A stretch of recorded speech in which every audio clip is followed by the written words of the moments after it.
ধরবে না যে অঙ্কটাই ফিগারটা লিখতে গেলে শূন্য কয়টা দেওয়া লাগে। বলে একই দেশে এত তারতম্য কিসের জন্য? অনেকগুলো কারণ আছে, দুর্নীতির কারণে হয়, বহু কারণে হয়, কিন্তু এর মধ্যে সুদ এমন একটা অভিশাপের নাম। সুদ মানেই হলো অর্থনীতিতে ব্যালেন্স থাকবে না, বরঞ্চ অধিকাংশ মানুষের টাকা গুটি কয়েক মানুষের কাছে গিয়ে পুঞ্জীভূত হবে। অথচ আল্লাহর কোরআনের মূলনীতি হলো কাইলা ইয়াকুনা দুলাতাম বাইনাল আগনিয়াই মিনকুম, টাকা পয়সা খেলে ধনীদের হাতে পুঞ্জীভূত থাকতে পারবে না, এমন সিস্টেমে অর্থনীতি পরিচালনা করতে হবে এই টাকাগুলো যাতে শুধু ধনীর হাতেই না থাকে, বরং এটা ধীরে ধীরে ছড়িয়ে যেতে থাকে।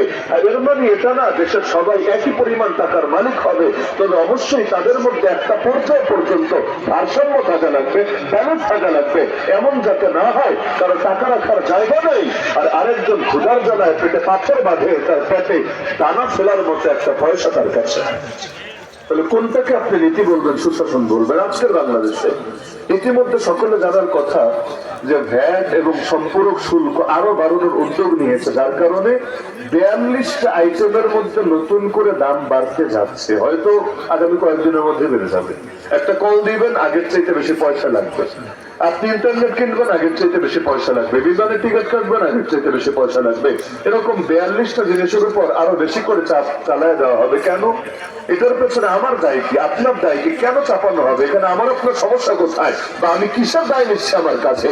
যদি একটু ঘাটাঘাটি করেন দেখবেন এটার পেছনে বড় দুইটা দায় আছে। আমি যতটুকু দেখেছি বড় দুইটা দায় আছে। একটা দায় তো হলো ওই বড় লোক যারা 2 নম্বরই করেছে, ওদের 2 নম্বরের দায় আমাদের মতো সাধারণ মানুষের কাছে চাপায় দেওয়া হচ্ছে। ওদেরটারে কিভাবে ফিরে আনা যায়, কিভাবে ওই জিনিসগুলো ঘাটতিগুলো পূরণ করা যায়, ওই তদবির না করে এখন কিভাবে অর্থনীতি ঠিক করবে, এখন দায় চাপায় দিচ্ছে গরিব মানুষের কাঁধে। আর 2 নম্বর ঝামেলা হলো এখানেও সুদের অভিশাপ কাজ করছে। কিভাবে?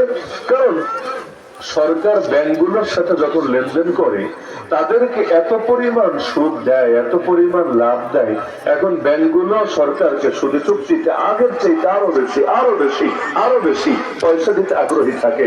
দিতে দিতে এই পরিমাণ দেওয়া দিয়েছে এই চলতি প্রান্তিকে সরকার যা খরচ করেছে এর মধ্যে 51% খালি সুদই দিতে হয়েছে, যার বড় একটা অংশ ব্যাংকে দিতে হয়েছে। তো সরকার যে সুদ দিবে, 51% যদি সুদ দেয় আর বাপের জমি বেঁচে সুদ দিবে, ও সুদ দিবে থেকে তো সুদ বাড়ায় বাড়ায় দেয়, যাতে ব্যাংক করে টাকা পয়সা দেয়। তো সরকারের লাভ, টাকা বেশি পেলে কাজ বেশি করতে পারবে। তো ব্যাংক তো মাগনা দিবে না, সুদের ভিত্তিতে দিবে। আর যাতে তারে দেয়, জনগণও কম দিয়ে সরকারও যাতে বেশি বেশি দেয়, সুদের হারও বাড়িয়ে দিয়েছে। সব ঠিক আছে, তো সুদের টাকাটা দিবে থেকে এনে সুদের টাকা দেওয়ার জন্য গরিব মানুষের কাছে দায় চাপিয়ে দিয়েছে। অথচ আমি দৃঢ়ভাবে বিশ্বাস করি এই ভ্যাটের নামে যা চলে এবং এই যে প্রতিটা মানুষের কাছে ব্যাপকভাবে যে কর চাপিয়ে দেওয়া হয়েছে, এটা মোটেও সুশাসন না, এটা কুশাসন। এটা মোটেও ইনসাফ না, এটা সম্পূর্ণ বেইনসাফি। কেন? কর চাপানো যায় কিছু মানুষের উপরে।